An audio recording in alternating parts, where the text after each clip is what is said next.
여섯째 달에 천사 가브리엘이 하나님의 보내심을 받아 갈릴리 나사렛이란 동네에 가서 다윗의 자손 요셉이라는 사람과 약혼한 처녀에게 이르니 그 처녀의 이름은 마리아라.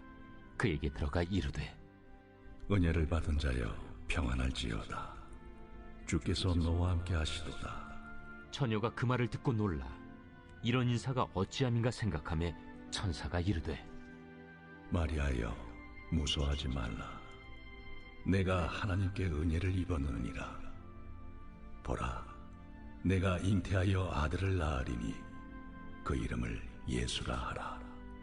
그가 큰 자가 되고 지극히 높으신 이의 아들이라 일컬어질 것이요 주 하나님께서 그 조상 다윗의 왕위를 그에게 주시리니 영원히 야곱의 집을 왕으로 다스릴 것이며 그 나라가 무궁하리라.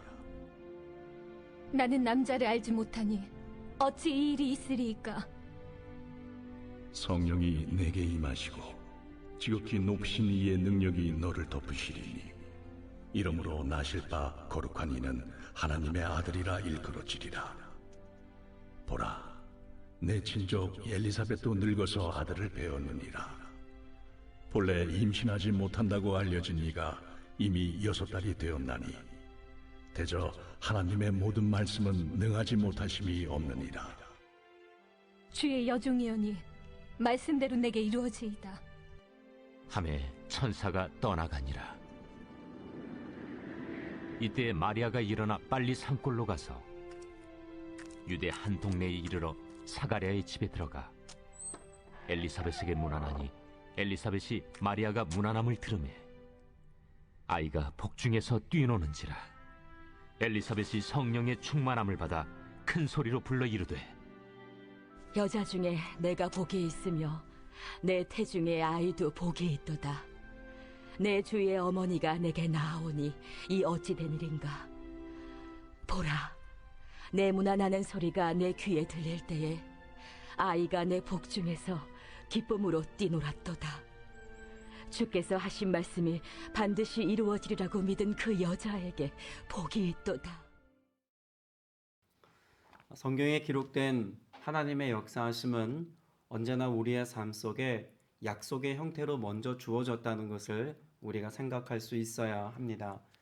구약의 이스라엘 백성들의 삶의 모습이 그러했죠. 하나님께서 제일 먼저 하셨던 것은 언제나 약속이었습니다. 아담과 하와와도 하나님은 약속하심을 통해서 온 인류와 또 이 땅 가운데 하나님이 행하신 일들을 계시하셨습니다.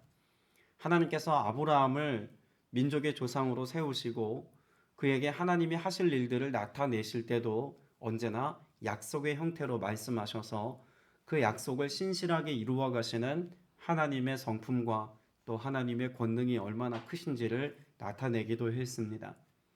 하나님이 출애굽한 이스라엘 백성들을 건져내시는 사역 가운데서도 결국 하나님의 약속하심을 이루시기까지 모세에게 그 백성에게 하셨던 일들을 이루어 가시는 사건들로 그 이스라엘 역사 속에서 우리에게 일하시는 하나님의 능력을 또 나타내기도 하시죠. 구약의 모든 하나님의 나라를 세워가는 여러 사역들은 다 약속으로부터 출발했다라고 말할 수 있습니다. 그런 하나님의 약속을 이루어가는 여러 장면들이 구약 성경 여기저기에 기록되어져 있고 그 말씀들 속에서 우리는 하나님의 어떤 성품을 발견할 수 있을까요? 하나님의 신실하심입니다. 약속하신 하나님께서 그저 약속의 말만 던져 놓으신 것이 아니라 그 약속하신 말씀을 이루시고 성취하시는, 그래서 그 하나님의 언약의 성취가 이스라엘 백성들에게 경험되어지고 역사적인 사실로 또 내게 주어진 은혜로 부딪혀 올 때마다 더욱더 하나님을 어떤 대상으로 여기게 되었을까요? 신뢰하고 믿고 따라갈 수 있는 대상으로 여길 수 있는 믿음의 고백이 그들의 삶 속에 더욱더 풍성해졌다는 것입니다. 그런 점에서 성경에 기록되어 있는 모든 영적인 삶을 우리의 삶의 풍성히 누리기까지 하나님이 내게 주신 약속의 말씀을 붙잡고 기도하고 예배하고 하루하루를 살아가는 것은 더없이 중요한 일일 것입니다. 그리고 그 약속을 붙든 내가 그 약속이 이루어질 줄로 믿고 믿음으로 기도할 때 그 약속이 성취되는 은혜를 경험할 때 우리는 살아계신 하나님, 역사하시는 하나님, 오늘도 나와 함께 하시는 하나님에 대한 감격과 감사와 찬미의 고백을 가지고 나아가는 예배자로서의 삶을 살 수 있겠죠. 그럼 예배자 된 우리에게, 그 신실하신 하나님의 성품을 드러내신 예배자에게 하나님이 원하시는 것은 무엇일까요? 오늘 저와 여러분에게도 원하시는 것입니다. 그것은 다름 아닌 순종입니다.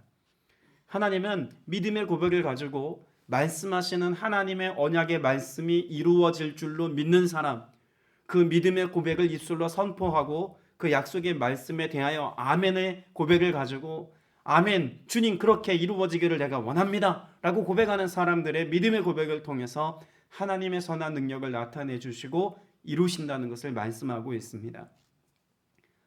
누가복음 1장에 기록된 말씀도 그런 하나님의 신실하심과 신실하신 하나님 말씀에 대한 믿음으로 순종하는 사람들의 삶의 이야기를 다루고 있습니다. 예수님의 나심에 대하여 먼저 기록한 다른 복음서 내용과는 달리 누가복음에서 세례 요한의 탄생을 먼저 알린 이 사건도 결국은 하나님의 신실하심을 드러내기 위한 방편입니다. 하나님은 메시아 탄생을 이미 여러 예언서 말씀을 통해서 드러내시고 말씀하셨습니다. 그 중에서도 이사야 말씀을 통해서 명확하게 말씀하셨죠. 이사야 53장에서 하나님은 메시아 탄생에 관한 말씀을 먼저 말씀하셨습니다. 그런데 그 전에 이사야 40장 3절로 8절 말씀에 보면 메시아 탄생 이전에 누가 와야 한다는 것을 말씀하고 있을까요? 외치는 자의 소리여 이르되 너희는 광야에서 여호와의 길을 예비하라 라고 하는 말씀이 있습니다. 주의 오실 길을 예비할 자가 먼저 와야 한다는 것을 이미 구약 성경에서 말씀하고 있죠. 그리고 그 주의 길을 예비하는 자로서의 세례 요한의 탄생은 결국 하나님이 역사에서 약속하신 그것을 신실하게 하나님이 이루고 계시다라고 하는 것을 말씀하고 있습니다. 특별히 하나님이 이루고 계시다는 것을 어디서 알 수 있을까요? 엘리사벳도 나이가 많아서 아이를 낳을 수 없는 중에 하나님의 은혜와 역사하심으로 이를 이루시는 하나님의 능력으로 아이를 갖습니다. 곧 하나님이 하셨다입니다. 지금 마리아가 예수님을 잉태하기까지도 성령으로 잉태되어서 하나님의 임재와 하나님의 역사하심과 성령의 강권하심을 통해서 아이를 갖게 되었습니다. 그러니 이 또한 누가 하셨다는 것입니까? 하나님이 하셨다는 것입니다. 결국 모든 예언의 말씀, 구약에 약속하셨던 그 모든 예언의 말씀과 언약을 성취하시기까지 누가 일하고 계심을 우리는 볼 수 있는 걸까요? 하나님의 전적인 일하심을 우리는 이 말씀들 속에서 발견할 수 있는 것입니다. 특별히 이 메시아 탄생에 관한 메신저 혹은 주의 길을 예비하는 예비자로서 지금 오는 세례 요한뿐만 아니라 세례 요한의 그런 부모인 사가랴와 엘리사벳의 이름을 통해서도 하나님은 의도적으로 이들을 선택하셨다라는 것을 알 수 있습니다. 자, 사가랴. 그 사가랴라고 하는 이름의 뜻이 무엇이냐면 여호와께서 기억하셨다라는 이름의 뜻입니다. 엘리사벳.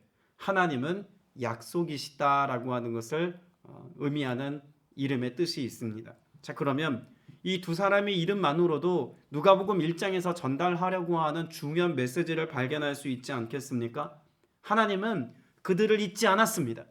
400년 동안 침묵한 것 같았지만 여전히 하나님의 말씀하신 그 말씀하신 언약을 이루기까지 하나님은 신실하게 일해 오셨습니다. 그리고 그 신실하게 일하시는 주님이 오늘 이 땅에 오심을 통하여서 하나님의 언약은 완벽하게 성취될 것이다라고 하는 말씀을 가르쳐주고 계신 것이죠. 하나님은 이스라엘 백성들을 잊지 않으셨습니다. 사가랴라고 하는 이름의 뜻과 같이 그 백성을 기억하셨습니다. 그리고 하나님은 무엇 하십니까? 여전히 약속하시고 약속을 이루시는 하나님이라는 것을 엘리사벳이라고 하는 이름을 통해서 가르쳐주고 계신 것이죠. 오늘 우리가 말씀을 읽을 때에도 주님은 우리에게 무엇을 전제하십니까? 하나님이 저와 여러분을 잘 아신다는 사실을 전제합니다. 하나님은 우리를 언제나 기억하고 계시고 우리를 알고 계셔서 우리의 삶의 길을 예비하시고 인도하십니다.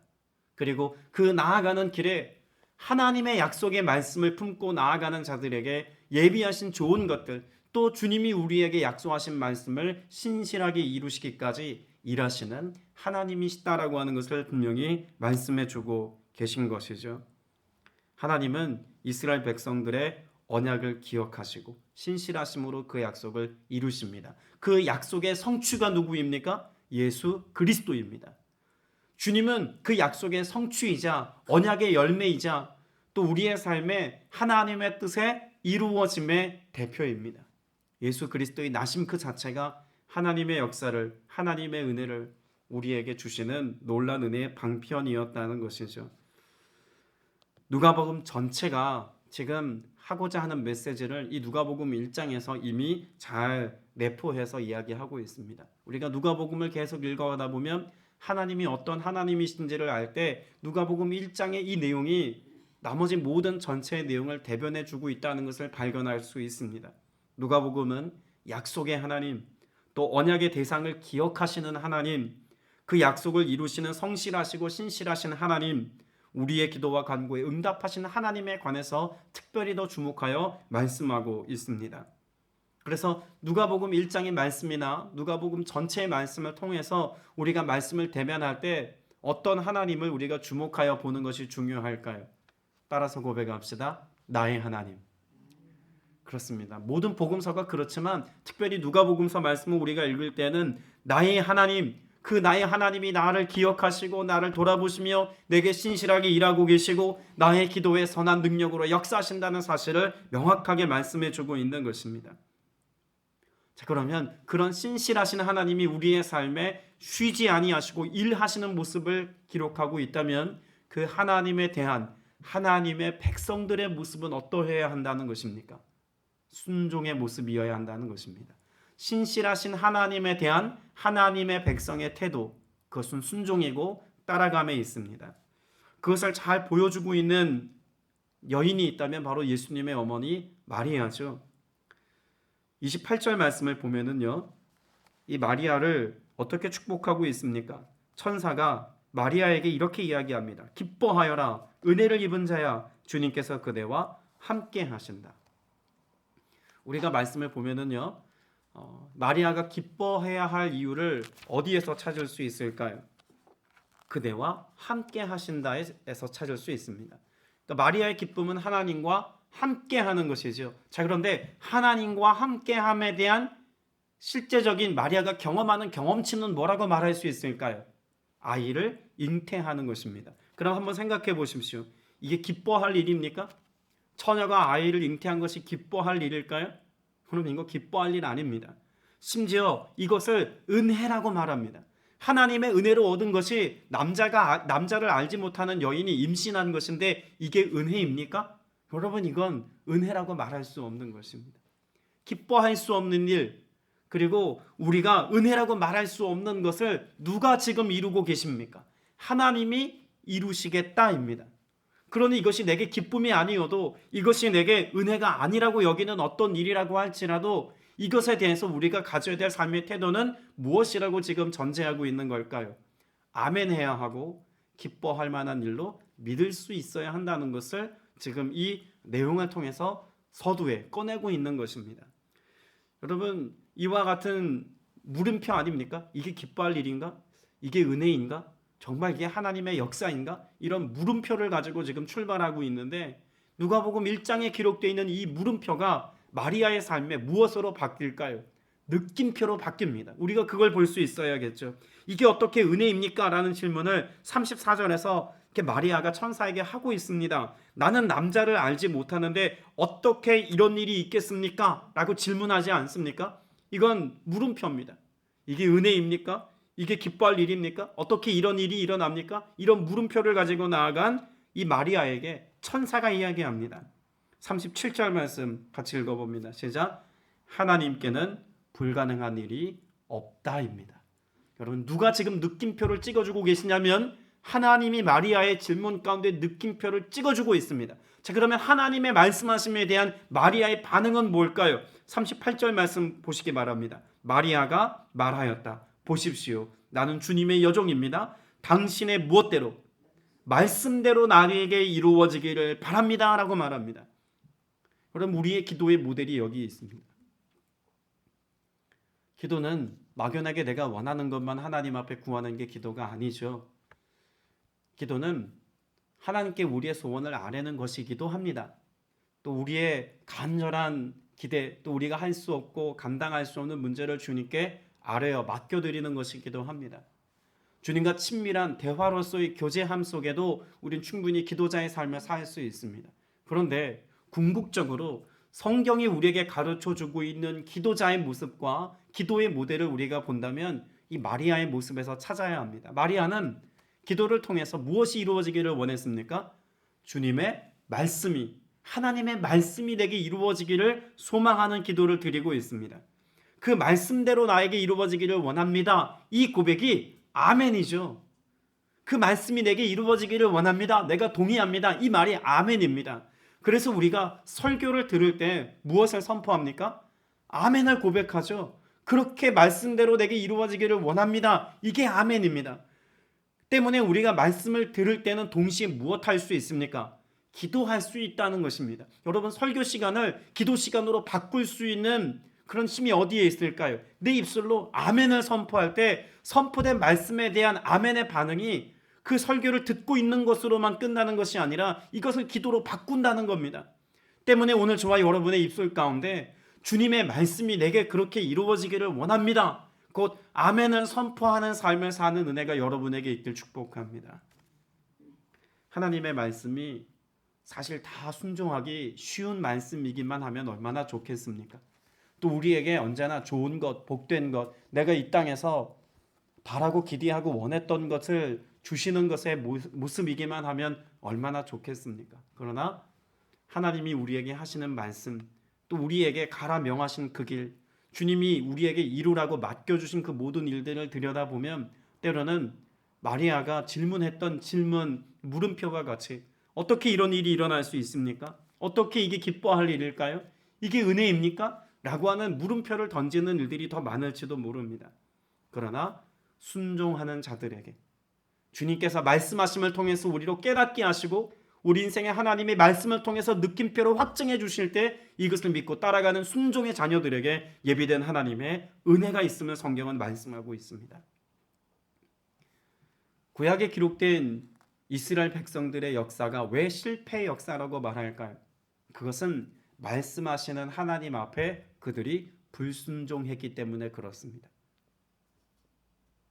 이미 아담과 하와 에덴 동산에서의 스토리가 그렇지 않습니까? 하와의 불순종, 아담의 불순종, 그 이후에 그 후손들의 불순종의 역사들, 하나님의 말씀을 싫어하며 하나님 말씀을 떠난 자들의 삶의 모습, 아브라함과 이삭과 야곱과 요셉에 이르기까지 그 민족의 계보를 써가는 과정 가운데도 하나님은 끊임없이 어떤 훈련을 하셨습니까? 믿음의 사람들에게 순종의 삶을 살아갈 것을 훈련하십니다. 그 가장 대표적인 모습이 아브라함에게 그 아들 이삭을 번제물로 드리라는 말씀을 하시지 않습니까?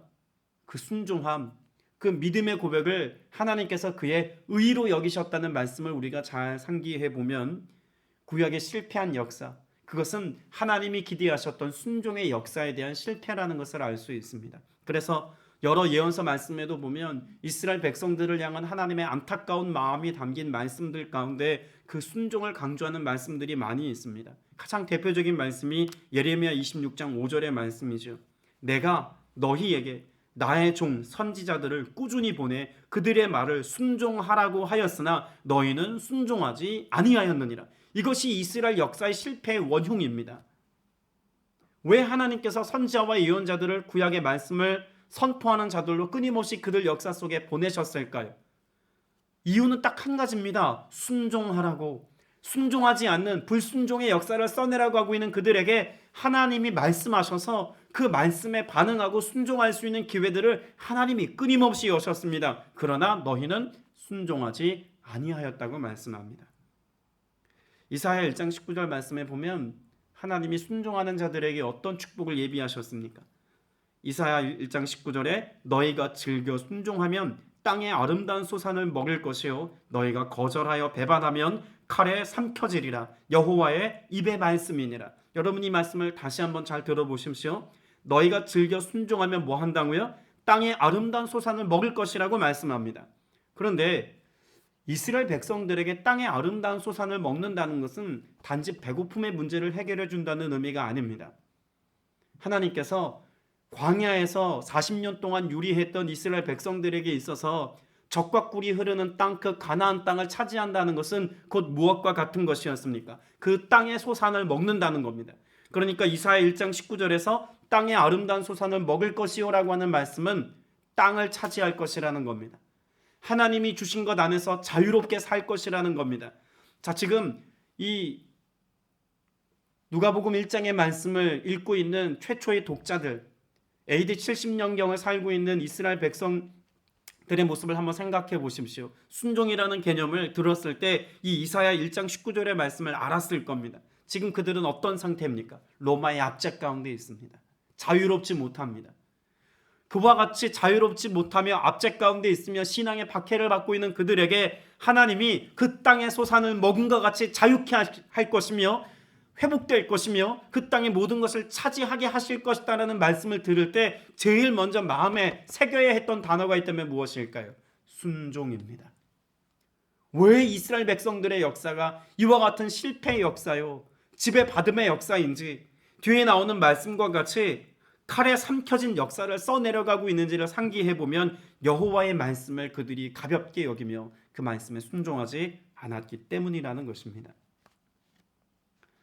마리아의 순종을 누가복음 1장에서 기록하면서 저는 마리아의 순종을 이야기할 때마다 꼭 이 수식어를 달아서 순종이라는 단어를 설명합니다. 마리아의 순종, 어떤 순종일까요? 제가 정말 많이 말씀드렸는데 혹시 기억하시는 분 있으십니까? 마리아의 순종은요, 위험한 순종입니다. 왜 위험한 순종입니까? 처녀가 아이를 갖는, 그것도 정혼한 여자, 결혼을 약속한 약혼한 여자가 아이를 갖는다는 것은요, 이것은 돌에 맞아 죽을 일입니다.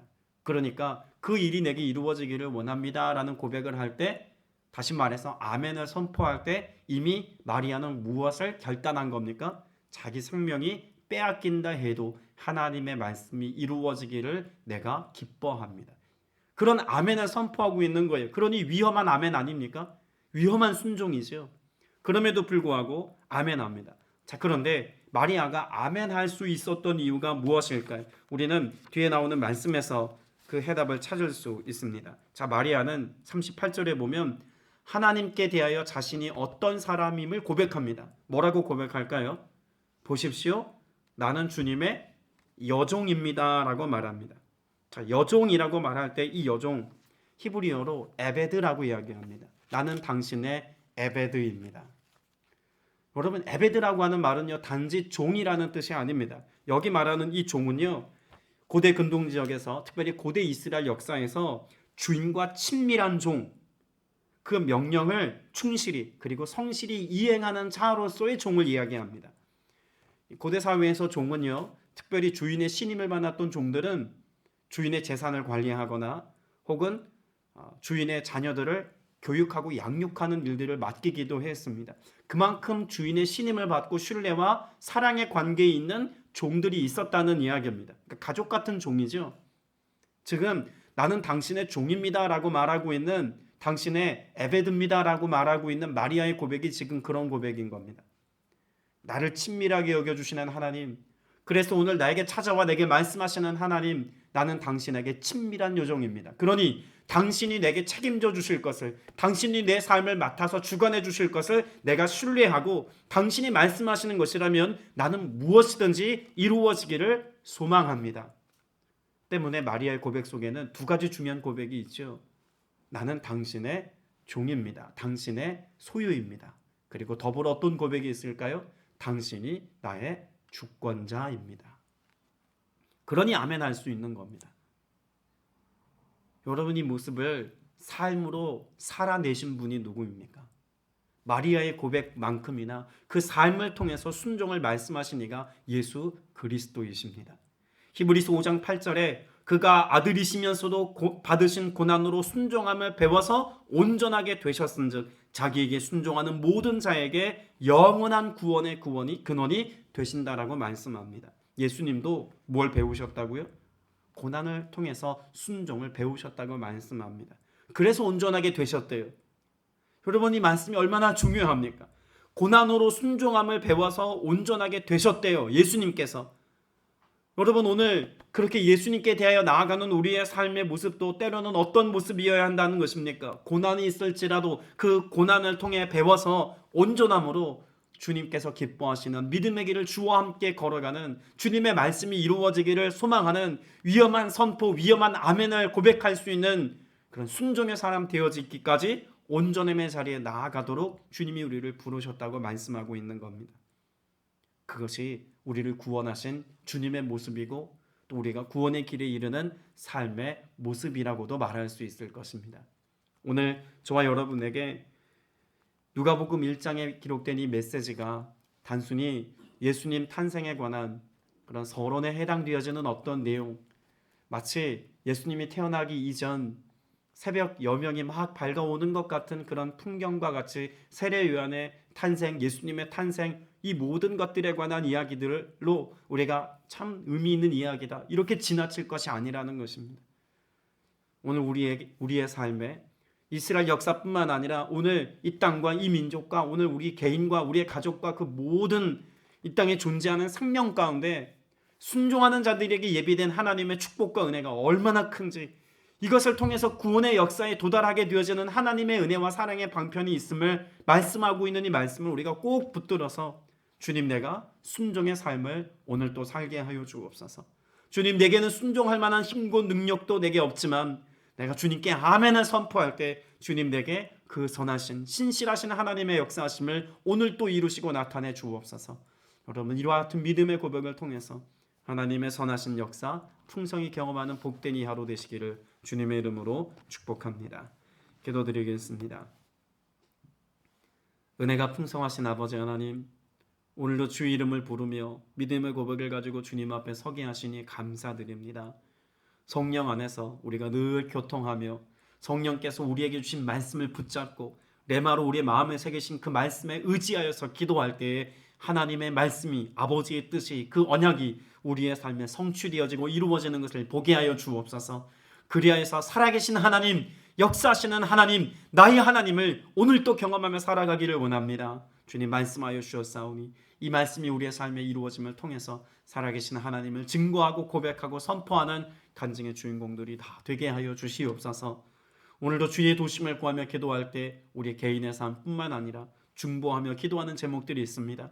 교회를 위하여 기도합니다. 나라와 민족을 위해서도 기도합니다. 주님, 우리의 믿음의 기도 주님께서 들어주시옵고 그리하여 신실하신 하나님이 우리에게 약속하신 것을 풍성히 이루어 열매 맺게 하시는 이 은혜 오늘 또 누리며 살게 하여 주옵소서. 이 일을 이루시는 하나님의 은혜를 누리기까지 우리의 삶에 다가와 역사하려는 모든 의가맹한세와 악한 영들을 멸하시고 권능으로 우리를 붙잡아 인도해 주실 것을 믿사오며 살아계신 우리 구주 예수 그리스도 이름으로 간절히 기도드렸사옵나이다. 아멘.